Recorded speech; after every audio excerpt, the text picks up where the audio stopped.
Selamat pagi semuanya. Suara saya jelas ya? Jelas, Bu.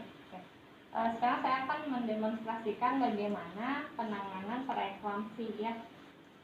Yang kita ketahui preeklamsi atau hipertensi kehamilan. Anda sudah tahu dulu dari segi teorinya.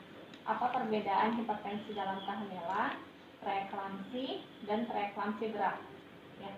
Kalau eklamsi sudah jelas itu ada tanda kejang, ya begitu. Nah, ketika ada ibu hamil datang dengan tanda-tanda tekanan darahnya di atas 140/90, itu kita harus menegakkan diagnosa ya tentunya. Nah, pemeriksaan lanjutannya adalah mengecek protein urin ya. Ketika ibunya tensinya naik mulai dari 20 minggu ke atas ya usia kehamilannya, disertai dengan protein urin positif, itu sudah dikatakan preeklamsi ya. Kalau ibunya sudah ada tensinya tinggi sebelumnya ditambah dengan protein urin positif, itu dikatakannya superimposed preeclampsia gitu ya. Kalau tekanan darahnya sudah di atas 160/110 atau protein positifnya 2 atau trombosit, kalau ada coklat lainnya ya trombosit dan lain-lain, sudah dikatakan PEB atau sudah ada impending eklamsi atau tanda gejala menuju eklamsi. Contohnya sakit kepala hebat, kemudian penglihatan kabur, dan juga nyeri di ulu hati gitu ya. Nah, kalau sudah sampai PEB, kita harus segera melakukan penanganan awal gawat daruratan gitu ya, sebelum ke tingkat rujukan gitu ya, kalau sudah ada tanda-tanda impending. Nah, untuk terapinya adalah kita persiapkan dulu obat-obatan ya. Ini sebagai antidotum, artinya ini kita bisa memberikan terapi MgSO4 kalau tersedia CA glukonas ya. Ini jika terjadi keracunan dari obat-obatan yang telah kita berikan ya, seperti itu. Pemberian MgSO4 juga ada syaratnya ya. Bisa dilihat di buku untuk syaratnya apa saja. Dari segi nafasnya harus di atas berapa ya, dari segi frekuensi nafas, kemudian hasil pemeriksaan refleks patella itu ibunya harus positif, kemudian produksi urin harus lebih dari 30 cc per jam. Nah, itu syarat diberikan MgSO4 karena efeknya ini adalah panas dan juga membuat ibunya dehidrasi ya. Jadi TTV-nya harus bagus, maksudnya dari nadi pernapasan, kemudian refleks patella dan juga produksi urin ya. Kalau semua kriteria yang memenuhi, kita bisa memberikan terapi ini untuk mencegah terjadinya kejang pada ibu ya. Kalau sudah PEB itu berarti tinggal satu step lagi menuju ke kejang gitu ya. Nah, untuk dosis awal kita berikan ketika sudah refleks patellanya positif, syarat semua terpenuhi ya, ada CA glukonas, tersedia CA glukonas, kita bisa memberikan dosis awal. Yang pertama adalah kita berikan glukosa atau RL ya, RL yang 100 ml, 100 cc. Botolnya sekecil ini, kita tambahkan, nah ini bisa di zoom ya, MgSO4 ini 40%, volumenya 25 ml. Ini kandungannya bisa dilihat ya, sudah di zoom. Oke, kita hanya butuh 10 dari 25 ini ya. 10 ml itu sama dengan 10 cc udah. 10 cc itu terdiri dari berapa gram? 4 gram ya gitu. 4 gram MgSO4 ya. Nah, kita masukkan hanya 10 cc menggunakan PEP 10 cc ya. Kita ambil, tapi sebelumnya caranya adalah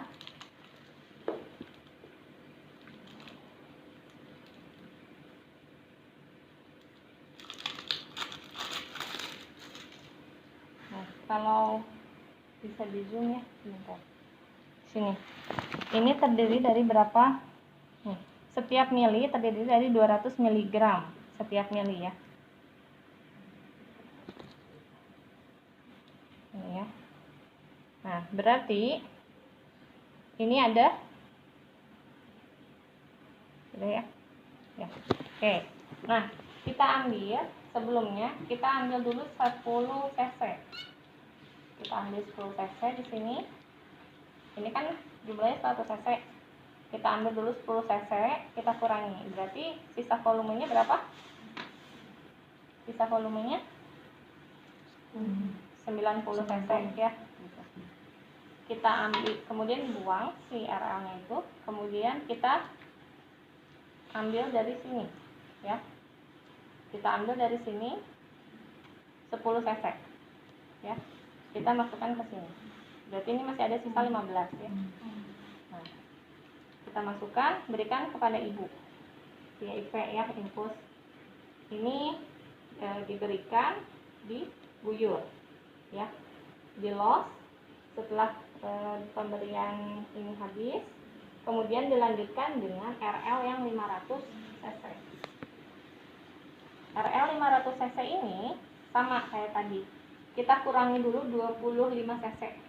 Kita keluarkan 25 cc, berarti sisanya 475 ya. Nah, kita berikan yang satu lagi ini, yang jumlahnya 25 cc ini ya, MgSO4 40% ya. Ini semuanya diberikan. Ini 25 cc begitu ya. Nah, tetesannya dimulai dari 20 tetes per menit gitu ya. Ini diberikan. Kalau tadi kan dosis awal, ini dosis rumahan atau maintenance-nya ya gitu. Untuk dosis pemeliharaannya ini sebanyak 20 tetes per menit diberikan. Ketika ibunya terjadi intoksikasi itu contohnya napasnya lebih cepat, terus nadinya lemah, ibunya merasa kepanasan ya, ada tanda-tanda keracunan.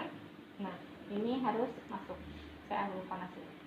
Dan pemberian MgS4-nya di stop gitu. Ya. Ini biasanya diberikan bila ibunya sudah memasuki masa persalinan. Ketika sudah persalinan, ini biasanya di stop ya, seperti itu. Ini untuk penanganan awal kegawat daruratan pada PED gitu ya.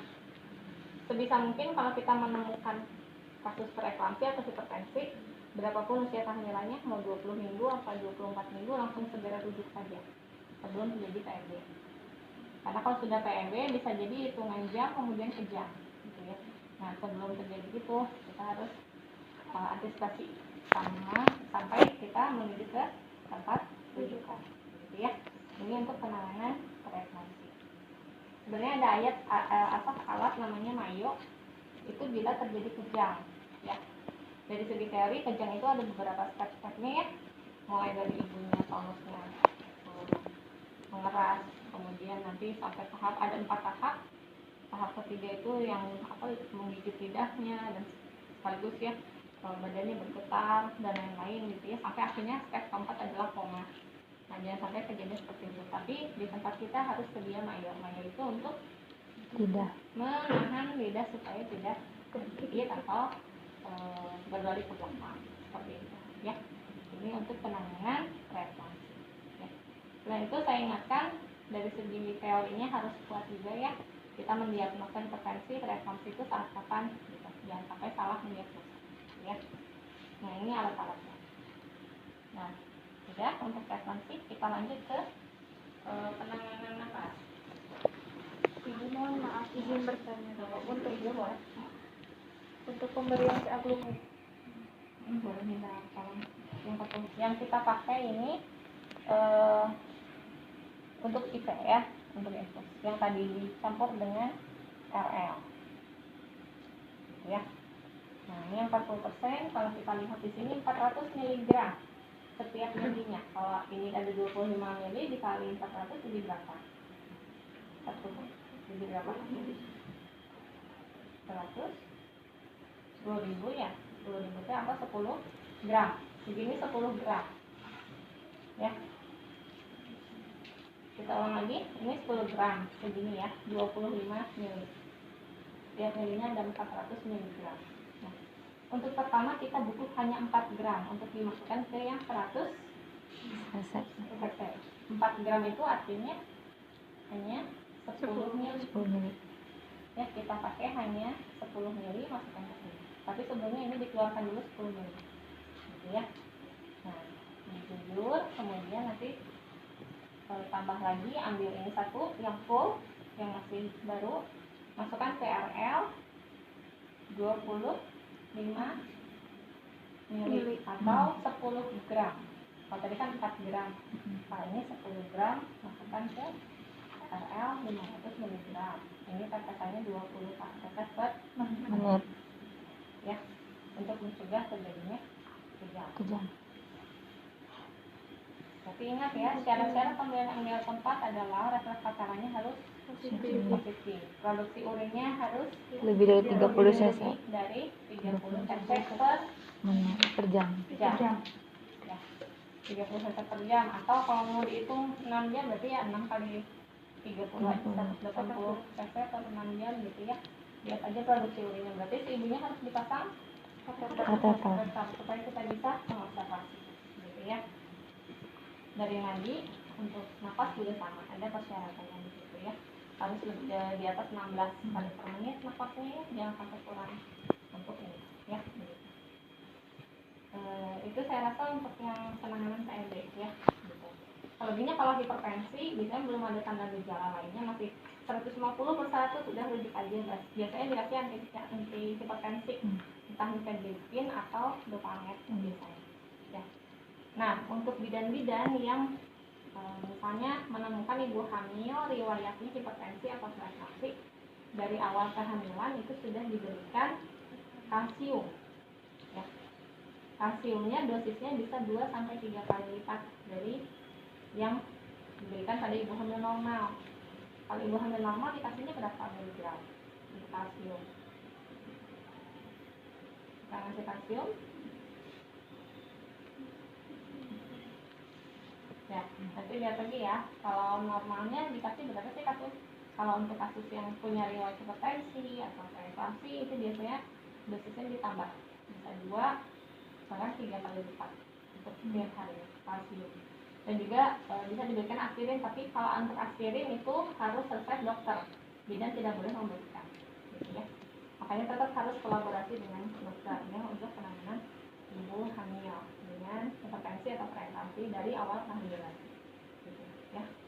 Oke, ini selesai, kita lanjut ke pembuatan ini, pembuatan kondom ya.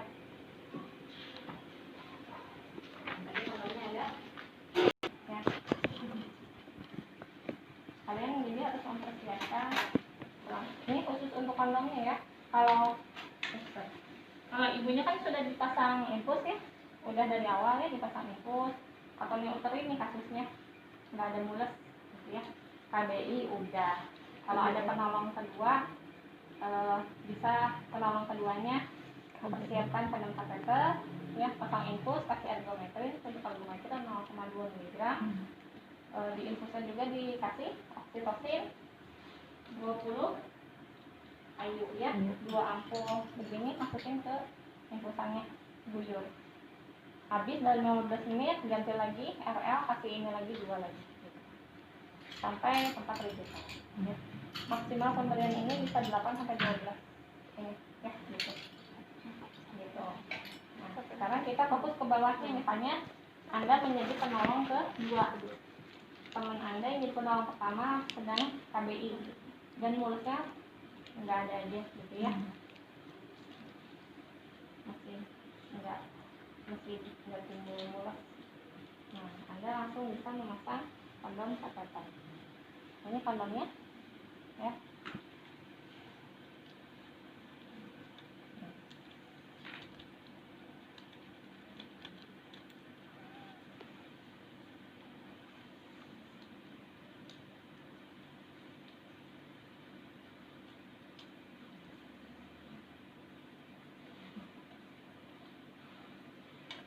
Kita bisa masukkan ini.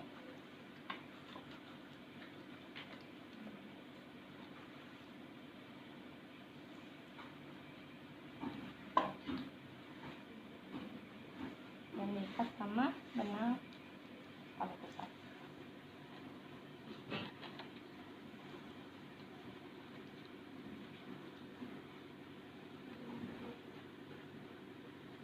perhatikan higienitasnya. Ini kan harus steril ya, jangan sampai on. Ngikatnya sama ya, sekuat mungkin gitu ya. Boleh dibelikin biar lebih kuat.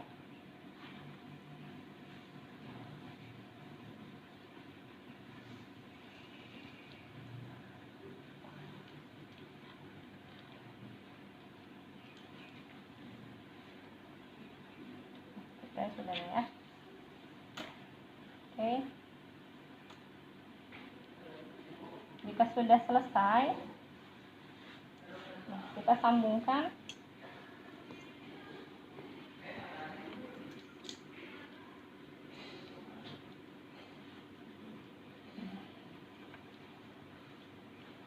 yang kita ketahui ini buat apa?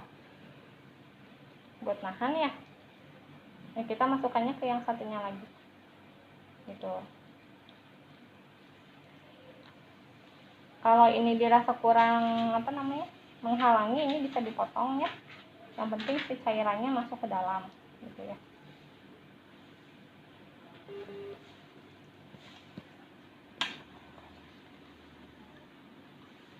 Iya. Ada bengkaknya. Bengkak coba.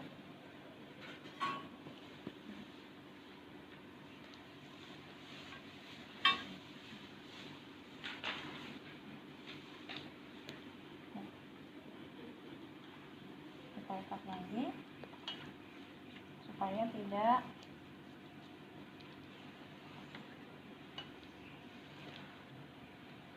ikatnya jangan di selangnya ya, nanti malah jadi menghambat cairannya masuk. Itu di bagian atas yang tadi ya.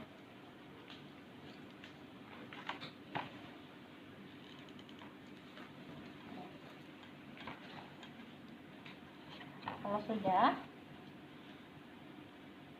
ikatnya yang kuat, ini bisa disambung ke botol infusan.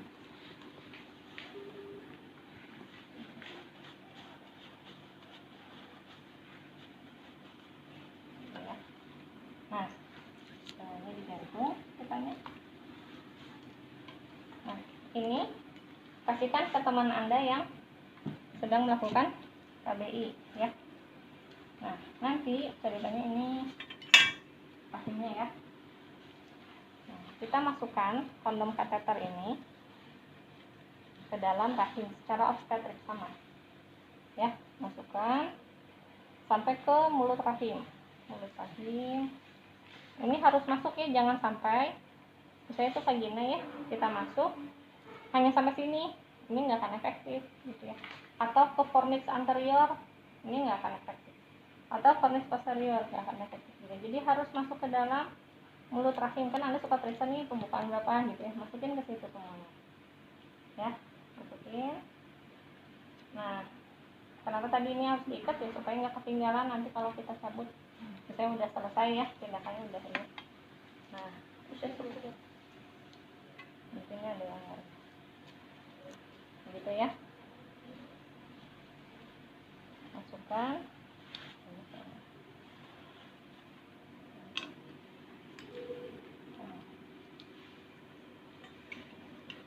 Ini dimasukkan, masukkan ke dalam, itu dilos, kemudian diperas gitu ya. Diperas sampai cairannya masuk semua. Nah, karena nggak kelihatan, nanti kita lagi coba ya. Ini bocor ya. Coba di skip dulu aja. Lalu aja. Kita di dalam rahim ya. Nah, ini harus kuat ya ini pengikatnya.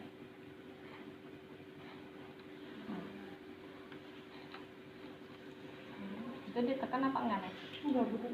Oh enggak, itu sendiri ya.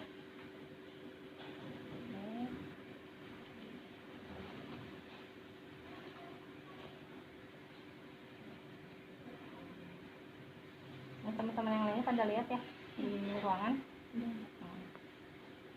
Ini untuk ngosongin satu lagu aja butuh 15 menit, lumayan kan lama ya. Boleh minta lagi satu lagu yang full, yang masih penuh. Bu. Apa ada aja Bu. boleh? Oh, apa? Apa aja boleh.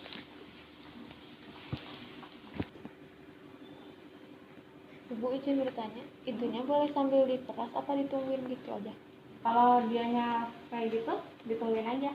Tapi kalau misalnya kadang suka berhenti karena ini kan masa ini sama sana apa namanya tekanannya masih lebih di sana ya. Kadang diem gitu. Jadi kalau gini ya bagus.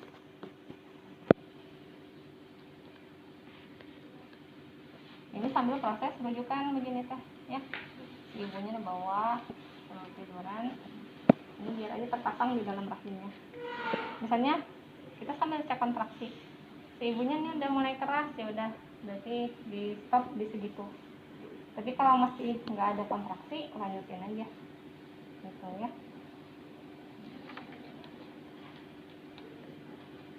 Ini rasanya besar sih. Ada skala impuls nggak sampai rasanya sama tadi kan artinya awal gitu ya.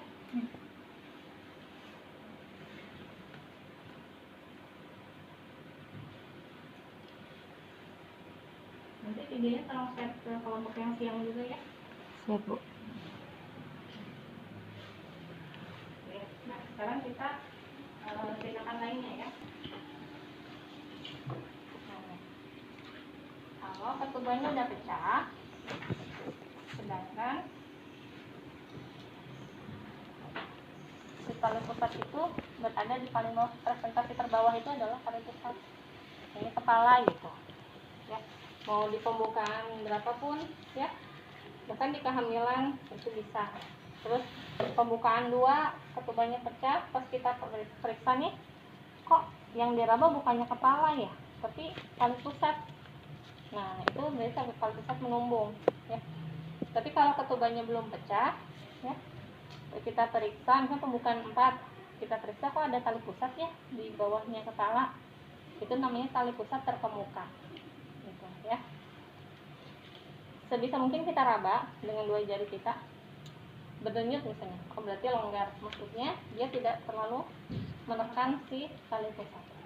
Yang berbahaya itu ketika kita raba dia kurang denyutannya, berarti artinya tertekan sama kepala ini sudah masuk panggul, artinya si tali pusatnya tertekan. Nah kejepit gini, kalau ini ngepresnya kuat banget ini bahaya, pasokan oksigen nutrisi ke bayi itu berkurang, bisa gawat janin, makanya harus segera lahir sesar ya. Tapi kalau masih berdenyut terus si penurunan kepalanya belum divergen ya, kita bisa berusaha untuk melonggarkan atau bahkan mungkin kita bisa masukkan lagi si tali pusat sebisa mungkin ya. Jadi si ibunya suruh reposisi dulu di saat renda-lenda.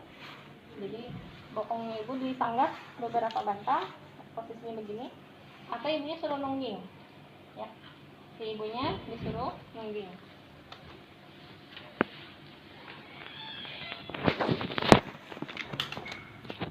Ibunya suruh nungging ya begini, kemudian si tali pusatnya kita coba reposisi, kita dorong kepala bayinya supaya ke dalam, terus kita coba reposisi tali pusatnya masukin lagi sampai kita pantau DJJ. Pantau DJJ-nya ketat ya, jadi nggak sejam sekali gitu ya, jadi harus terus-terusan. Ada nggak tanda-tanda DJJ-nya irregular gitu ya, kalau ada irregular ya udah tetap harus sujud gitu. Tapi kalau penurunannya udah misalnya di 3/5 atau 2/5 udah sangat sulit sekali, bahkan mulesnya juga sering dan kuat, kita ngedorong juga susah untuk mereposisi, ya udah itu harus sujud.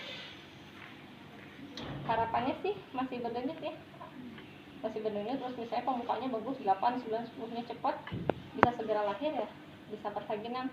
Tapi kalau misalnya pembukanya masih 6, 7, mulesnya lama, ini udah nggak berdenyut ya udah sesar. Jadi jangan dianggap sepele atau remeh untuk kasus tali pusat menumbung ya. Penanganannya sih gampang ya, posisi gitu aja, tinggal dorong masukin lagi gitu kalau bisa. Tapi kalau penurunan kepalanya udah divergen ya susah gitu ya. Yang penting kita penanganan awalnya adalah reposisi usahakan. Kalau gagal ya udah kita tetap merujuk dengan posisi ininya boleh nices atau enggak rendahan ber. Amannya sih nices, soalnya kan kalau terlentang ada supaya hypotension gitu ya. Jadi ibunya turun nunggu aja. Apalagi kalau tali pusatnya tidak ya untuk penanganan tali pusat menunggu atau terkemuka gitu ya. Nah, kemudian apa lagi yang belum? Ibu izin bertanya. Untuk masukin tali pusatnya minimal maksimal pembukaannya udah berapa? Untuk masih sebisa mungkin aja, harapannya masih bisa. Cuman kalau gagal ya sudah, berarti kita lakukan rujukan dengan posisi ibunya nices atau Trendelenburg. Berapapun pembukaannya sebisa mungkin di reposisi, tapi kalau gagal ya udah berarti harus ke sana. Kalaupun udah reposisi nih, udah dimasukin sama kita ya, udah dimasukin. Nah, misalnya ibunya ada mules lagi nih, pas ada mules lagi, detak jantung nggak bagus ya, kita pantau di GG, terus si ininya keluar lagi ya, berarti itu udah nggak bisa reposisi. Pokoknya itu harus dirujuk ya. Begitu ya, preeklamsi atau ininya tali pusat menumbung. Nah, sekarang terakhir sungsang ya. Nah, sungsang. Kita nolong dari sini. Ya, kalau sungsang nggak bisa biasa gitu ya. Jadi posisi ibunya bokongnya harus di ujung kasur. Mau di ujung kasur situ atau sini gitu ya. Nah, pertolongannya sama. Ini kan di pasang nih ya. Ini jadinya sungsang. Nah, sungsang itu ada yang bokong murni. Ini bokong murni ya. Ada yang bokong sempurna. Bokong sempurna itu posisinya begini. Jadi si kaki bayinya menekuk. Jadi kalau kita raba ya ada anus, ada sakrum, ada kaki dua gitu. Ini bokong sempurna. Ya. Gini. Ada juga bokong kaki. Bokong kaki berarti satu kakinya Udah masuk Bu? udah keluar gini ya. Jadi satu kakinya lurus, satu kakinya nekuk gitu. Ini bokong kaki.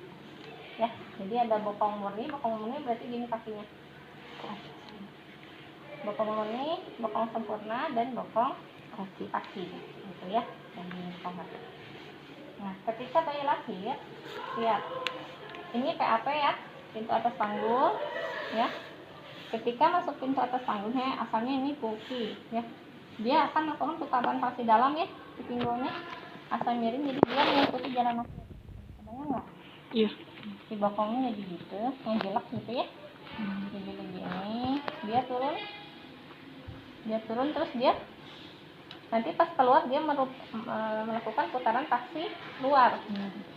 Putaran taksi luar pasti bokong bayi itu lahirnya nggak akan gini, pasti dia begini gitu ya.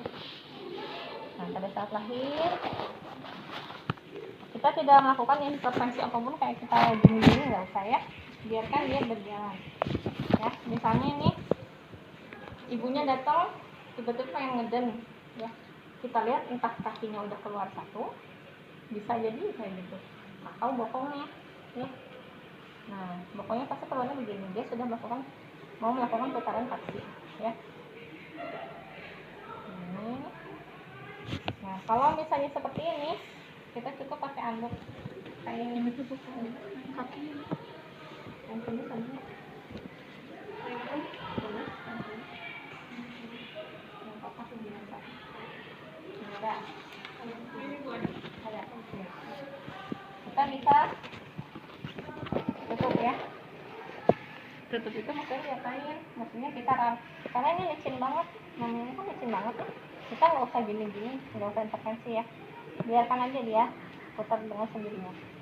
Biasanya nanti kalau mulesnya bagus, pengeluarannya bagus, dia keluar sendiri. Kita hanya membantu untuk kaki keluar, keluarin satu-satu ya, keluarin satu-satu. Oke, keluar, makin turun. Nah, kalau di jalan lahir ini si tali pusat ini sudah kelihatan, saya gantilah posisinya buka ya. Nih, tali pusat ini udah kelihatan nih. Ini ya. Ini kita bermain dengan waktu. Sejak tali pusat kelihatan, si bayi ini harus lahir maksimal 8 menit dari ini kelihatan. Ya, wajib itu. Karena apa? Si dadanya udah kepres sama jalan lahir, udara udah mulai masuk kan. Nah, bayinya bisa asiksia nih, gitu. Ya, jadi harus segera lahir kalau tali pusat udah kelihatan. Ya. Nah, kalau tali pusat udah kelihatan, kita longgarkan tali pusat. Ya. Longgarkan. Pertama adalah pertolongannya dengan apa namanya? Udah baca belum? Metode BRA. Ya. BRA itu caranya, nanti kan dia udah gini, dia kan nanti melakukan putaran paksi kan, besi bahunya asalnya miring, dia jadi putaran paksi dalam, ngikutin jalan lahir aja di dalamnya.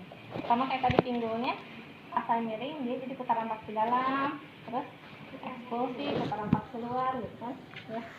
Nah, si bahunya juga sama. Ya. Nah, ketika ini sudah terlihat, longgarkan, skapula sudah di bawah simfisis, ya. Tangan kita seperti ini. Nah, gini ya. Ini di belakang paha. Ibu jari kita di belakang paha. 4 jari lainnya kita pegang pinggul bayi. Seperti ini. Ya. Ya, seperti ini. Nah, tapi kita harus pakai bantuan ini sama di kamera ya. Jadinya begini biar kelihatan jelas. Nah, seperti ini kita ya. Megangnya kalau skapulanya sudah kelihatan, ya. Kita lakukan BRA. Ini biasanya harus pakai ini karena licin banget si bayinya. Nah, ini kita lakukan BRA. Ditarik ke atas kan. Ya. Ini karena si merahnya ini lumayan Susah, Bu. jadi begitu. Jadi diputar set ke arah perut ibu. Metode BRA ini yang paling gampang. Sungsang bisa lahir normal kalau taksiran berat badan bayinya tidak lebih dari 3,5. Kalau 3,7 dari mengukur TFU ya udah, janganlah gitu ya. Sebenarnya kalau kita udah tahu sungsang dari awal pembukaannya masih 2, ya udah rujuk aja, bukan lemah kita. Tapi kalau udah keburu jalan, riwayatnya kayak tadi gitu ya. Seperti itu. Yang mudah itu BRA ya. Teknik yang kedua, misal si bayinya agak gede nih, 3,2 misalnya ya. Tapi masih bisa normal sih ya. Lahir misalnya ya. Entah bokong kaki duluan, kalau bokong kaki duluan tangan kita masuk, keluarin kaki yang satunya lagi ya. Ngikutin aja. Kalau nggak ada mulut ya biarin. Oke, keluar lagi, dia keluar lagi sendiri gitu ya. Nah, misalnya tadi kelihatan apa namanya? Tali pusat. Kita longgarkan tali pusatnya. Dan dilonggarkan, kita longgarkan tali pusatnya. Tunggu sampai skapulanya kelihatan. BRA nih ceritanya, kita BRA pakai kain ya. Susah kayak magol gitu ya, susah.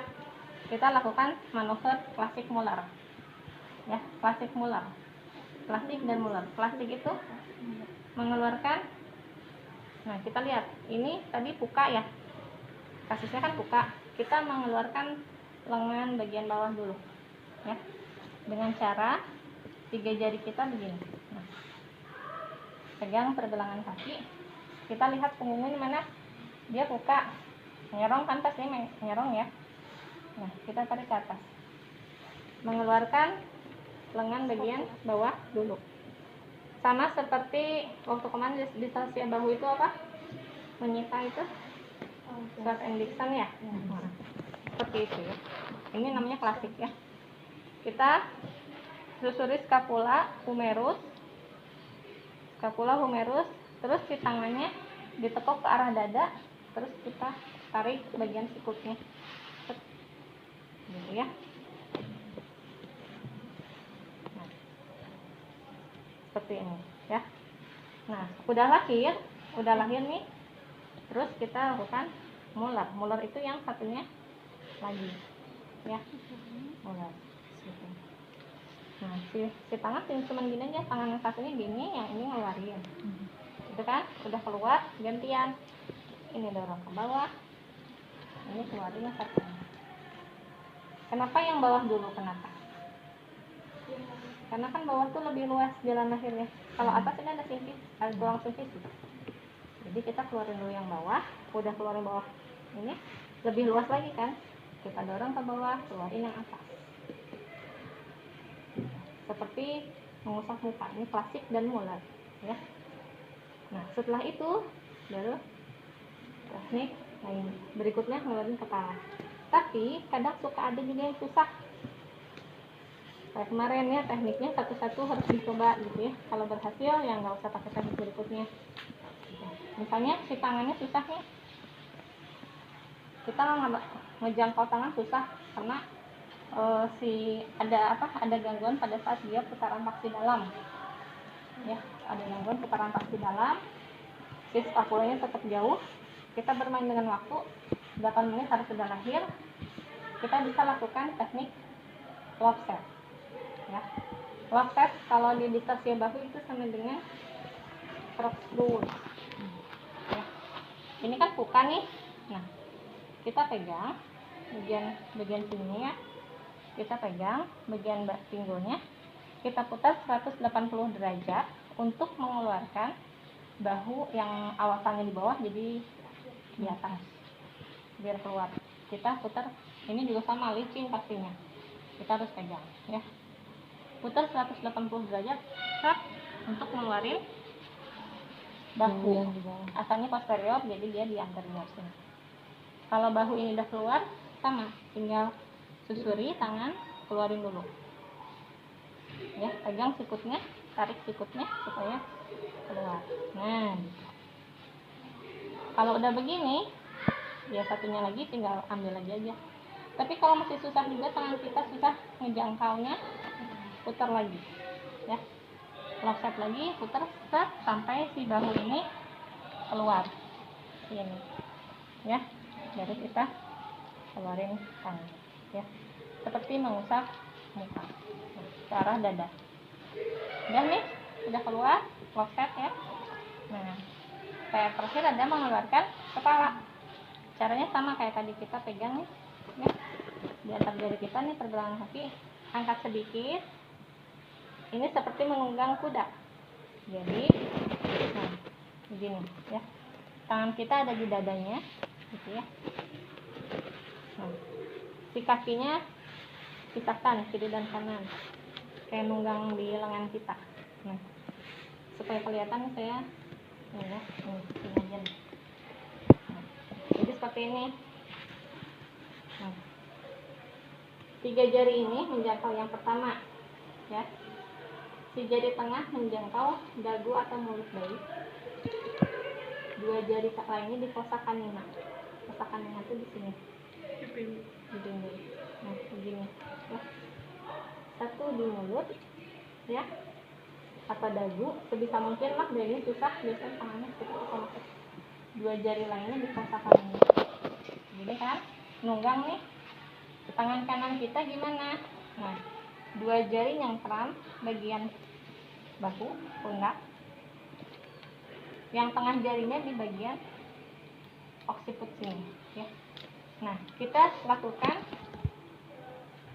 fleksi, cara fleksi kepala bayi, si kepala bayinya difleksikan, ditundukkan gitu ya, karena ngikutin jalan lahir. Fleksikan sambil tarik gitu. Jadi ngikutin jalan lahir kan seperti ini kan, jadi kita ngikutin jalan lahir gitu. Ini fungsinya untuk memfleksikan gitu ya. Kita lihat diameter kepala bayi, kalau begini lahirnya kan susah nih, diameter terbesar. Kenapa harus difleksikan? Supaya si bayinya diameternya terkecil. Nah ini kan diameter terkecil. Kalau kepalanya gini ini kan susah, jadi kita fleksikan supaya lahirnya lebih mudah gitu ya, seperti itu ya. Jadi seperti yang menunggang kuda, ini namanya apa setelah lock set? Apa namanya? Mau risau ya, ya mau risau, tulisannya gitu ya. Ini tadi mau risau ya, seperti menunggang kuda, tangannya di sini, jari tengahnya yang si Pito untuk makan, untuk memfleksikan kepala, terus ditarik ke bawah ke atas. Udah ya, gitu ya. Nah seperti itu manuver-manuver tungfang, agak mirip-mirip dengan Sosial ya. banget. Kita ulangi dari pertama. Yang pertama adalah teknik bra. Bra. Ya. BRACHT. Bra. Ini ya, pegang di belakang paha, dua jari, terus ini dilipat. Set. Kalau gagal untuk mengeluarkan lengannya, kita lakukan Klasik manuver. plastik dan ya. Setelah itu, kalau masih susah kita menjangkau, kita lakukan lock set. LOC, SET, lock set. Nah setelah keluar, baru mau risau ya. Mau risau ada di dapur ya. Mau risau untuk melahirkan kepala. Gitu ya. Ya, di sini ada yang mau ditanyakan. Kalau